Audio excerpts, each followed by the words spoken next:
využívaní moderných technológií a automobilovom trhu.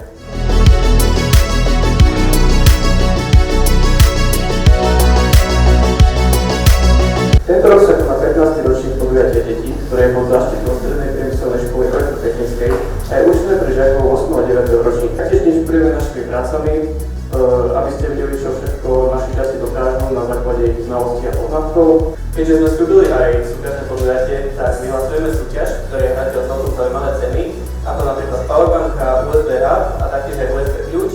Škola vám mobily zakazujú, ale teraz